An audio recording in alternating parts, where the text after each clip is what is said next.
ஆனால் யோவான் எழுதின சுவிசேஷம் 10வது அதிகாரம் 10வது வசனத்திலே இயேசு சொல்லுகிறார் சொல்லார், திருடன் திருடவும் கொல்லவுமே அன்றி கொல்லவும் அழிக்கவும் என்று வேறொன்றுக்கு மாறான். அப்ப சாத்தான் எதுக்கு இந்த உலகத்துக்கு வாரான்னு சொல்றாருன்னா, அவன் திருடதுக்கும் கொல்றது யாரை கொல்ல? மக்களை கொல்றதுக்கு. அழிக்கிறது எதை அழிக்க? இந்த பிரபஞ்சத்தில் இருக்கக்கூடிய சிருஷ்டிகள் அழிக்க.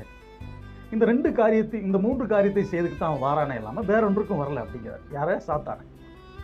ஆனா அவர் தம்மை பற்றி சொல்கிறார், நானோ அவைகளுக்கு ஜீவன் உண்டாகும், அந்த ஜீவன் பரிபூரணப்படவும் வந்தேன் அப்படிங்கிறார். அவன் எதெல்லாம் கொல்லதுக்கு, திருடதுக்கு, கொல்லதுக்கு, அழிக்கிறதுக்கு வரானோ அதுக்கு நான் வரல, நான் ஜீவன் உண்டாகவும் அந்த ஜீவன் பரிபூர்ணப்படவும் வந்தேன் அப்படிங்கிறாரு.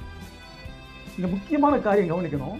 அவர் சாத்தான் கொல்லதுக்கும் அழிக்கிறதுக்கும் வரான்னா, இயேசு ஜீவன் கொடுக்கவும் அந்த ஜீவனை பாதுகாக்கவும் பரிபூர்ணப்படுத்தவும் வந்தேன் அப்படிங்கிறாரு.